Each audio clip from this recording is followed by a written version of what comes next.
Μοσχαρίσιος σιδηρόδρομος, σιτεμένος για 20 μέρες σε ειδικό ψυγείο, σφιχταγκαλιασμένος, με εξαιρετικό μείγμα ανατολίτικων μπαχαρικών, σε τελετουργικό αργό χορό γύρω από τη φωτιά και μέσα από καπνούς. Μια συνταγή για δυνατούς ψίστες με υπομονή. Γεια και χαρά, καλή μας φίλη.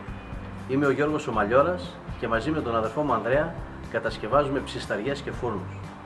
Μέσα από το κανάλι μας Grill Philosophy μοιραζόμαστε μαζί σας συνταγές και τεχνικές ψησίματος. Οι ψισταριές μας είναι κατασκευασμένες από ψίστες για ψίστες. Φιλοσοφία μας η καλή παρέα και το κοινό τραπέζι. Για μας το ψήσιμο είναι η επικοινωνία. Καλά ψησίματα σε όλους. Ένα γραμμάριο τσιμένι σε κόκκους, καλύτερα και όχι σε σκόνη, για να έχουμε όλο του το άρωμα.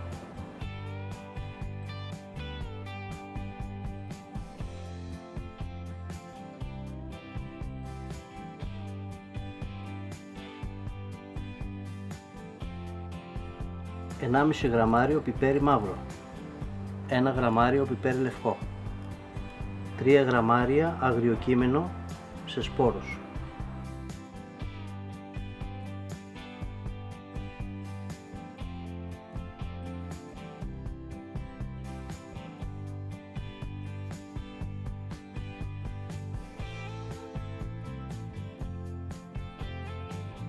2,5 γραμμάρια σκόρδο σε σκόνη, 1 γραμμάριο πάπρικα γλυκιά, 1 γραμμάριο σουμάκ, 1 γραμμάριο μπαχάρι τριμμένο, 10 γραμμάρια ζάχαρη καστανή, 75 γραμμάρια θαλασσινό αλάτι, προτιμώ πάντα ανθό αλατιό.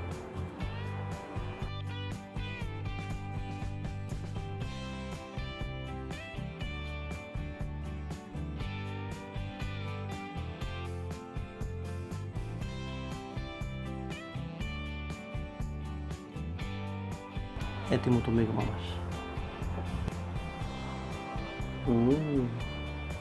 Όλο αυτό το υπέροχο άρωμα θα αγκαλιάσει το κομμάτι του σιδηρόδρομου που έχουμε για ψήσιμο.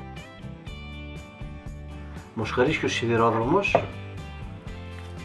σιτεμένο το κομμάτι αυτό για 20 ημέρες σε ειδικό ψυγείο του χασάπι.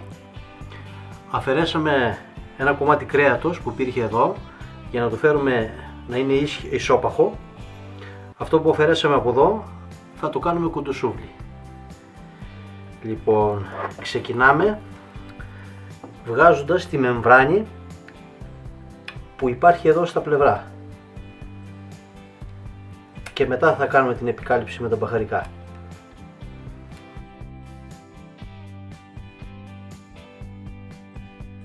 Μου την τραβήξετε, βγαίνει.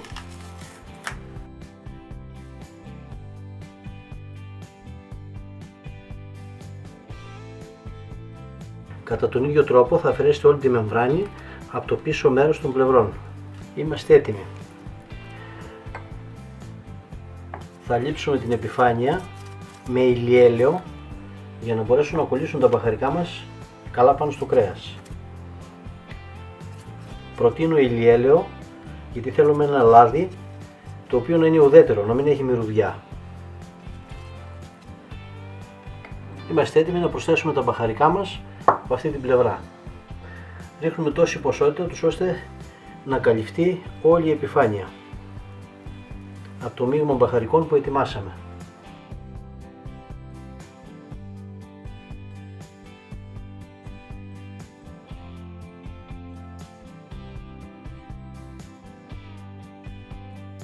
Μοσχομυρίζουν τα μπαχαρικά.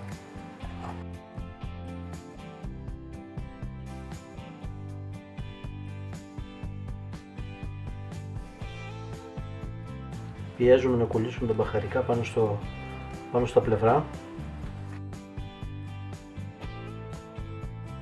και το γυρίζουμε από την άλλη πλευρά.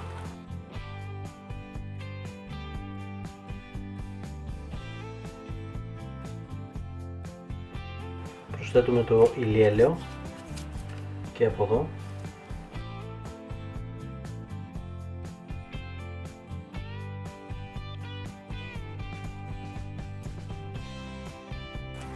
Ρίχνουμε και στο πλάι.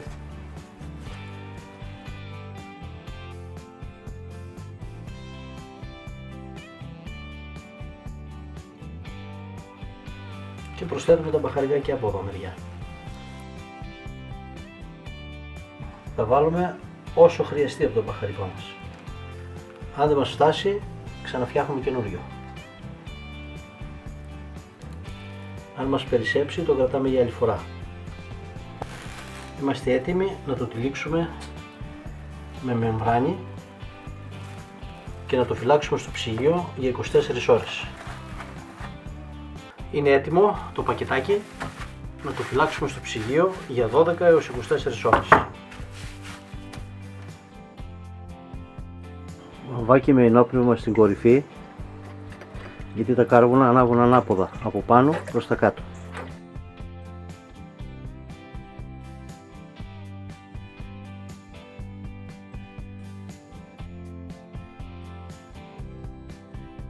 Σε 25 με 30 λεπτά θα είναι έτοιμα. Εύκολα, γρήγορα και χωρίς καπνό. Έτοιμος ο 3,5 κιλά σιδηρόδρομος για το μακρύ του ταξίδι παρέα με τη φωτιά. Σιγά σιγά, αργό ψήσιμο για ένα μοναδικό αποτέλεσμα. Θα τοποθετήσουμε και τη δεύτερη σκάρα για να κλείσουμε το κομμάτι ενδιάμεσα. Είναι πολύ σημαντικό να είναι στη μέση για να έχουμε ομοιόμορφο ψήσιμο από όλες τις πλευρές. Γι' αυτό ρυθμίζουμε ανάλογα τις βίδες, ούτως ώστε το κομμάτι να έρθει ανάμεσα στις δύο σκάρες. Είμαστε έτοιμοι. Μόλις ανάψουν καλά τα κάρβουνα, θα αρχίσει η περιστροφή. Τα κάρβουνα έχουν ανάψει. Είμαστε έτοιμοι για το ψήσιμο. Πρώτα τοποθετούμε τη σκάρα, περιστρεφόμενη με το κρέας, και μετά ξεκινάει η περιστροφή. Αργά αργά, θέλει το χρόνο του. Πιστεύω ότι θα πάρω ένα μοναδικό αποτέλεσμα. Θα κάνω και ένα ελαφρύ κάπνισμα στην αρχή με ξύλο από δρύ.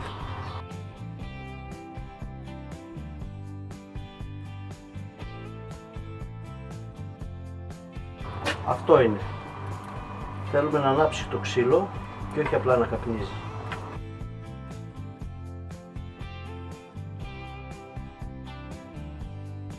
Αυτό είναι.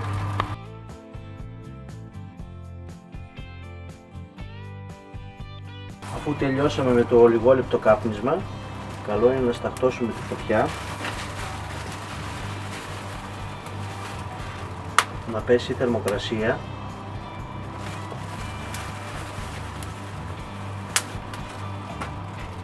γιατί τώρα θέλουμε ένα αργό ψήσιμο. Τα πολύ ωραία ψήσιματα χρειάζονται υπομονή, καλή παρέα, με ζεδάκι και καλό κρασί. Πάμε να σουβλήσουμε ώσπου να ανάψει και η άλλη φωτιά. Προσπαθούμε να σουβλήσουμε με τέτοιο τρόπο τους ώστε να έχουμε ομοιόμορφη κατανομή λίπους. Είναι σημαντικό. Και τα κομμάτια να είναι ομοιόμορφα περασμένα στη σούβλα για να έχουμε και ομοιόμορφο ψήσιμο. Αυτή η συνταγή που δοκιμάζω σήμερα με καθαρά ανατολίτικα μπαχαρικά, εάν μου αρέσει, θα σας την παρουσιάσω άλλη φορά σε βίντεο. Διαφορετικά δεν θα μάθετε ποτέ γι' αυτό. Ένα ακόμα ελαφρύ κάπνισμα. Το ξύλο πρέπει να είναι ξερό και να μην έχει φλούδα.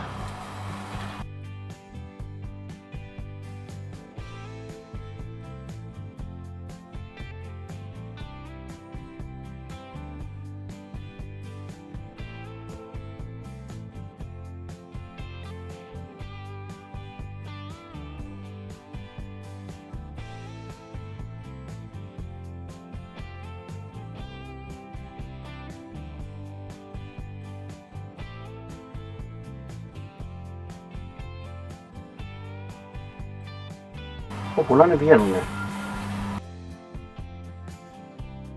Εύκολα και γρήγορα. Ό,τι πρέπει για μυζεδάκι. Για να δούμε.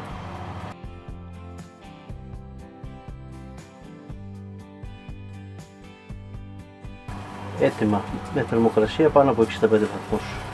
Έπρεπε να είχαν βγει νωρίτερα. Σκεπάζουμε για 6 έως 7 λεπτά.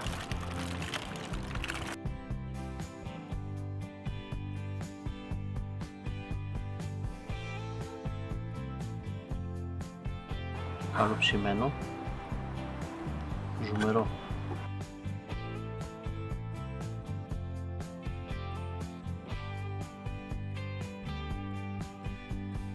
Έτοιμη η μεζέδαση. Δεν σας κρύβω πως μου τρέχουν τα σάλια.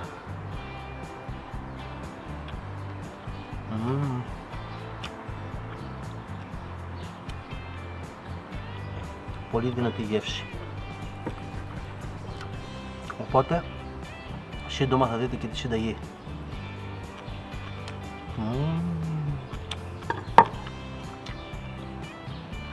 Κάπου εδώ σταματάω γιατί περιμένουν και οι άλλοι. Ψωμί με περιστροφή δεν έχετε ψήσει? Ποτέ. Ποτέ.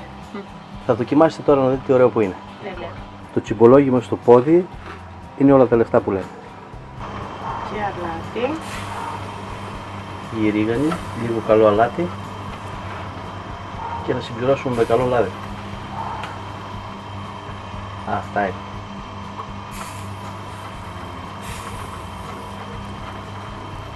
Δεν αντέχω.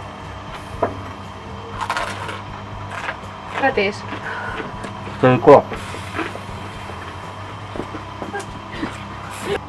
Έγινε το κρέας, βγάλω το. Υπομονή. Θα πάρουμε μία μέτρηση στο κέντρο του κρέατος. Είμαστε στους 88. Πάμε πάνω από 90. Σκεπάζουμε για 6 έως 7 λεπτά. Και τώρα ήρθε η ώρα της παρδάλας.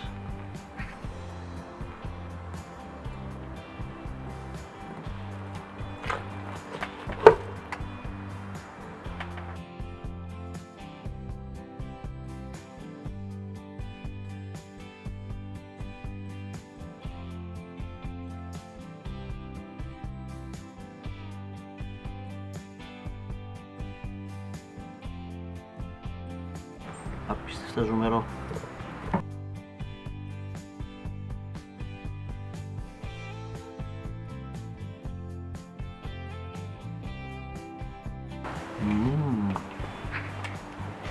Εξαιρετικό.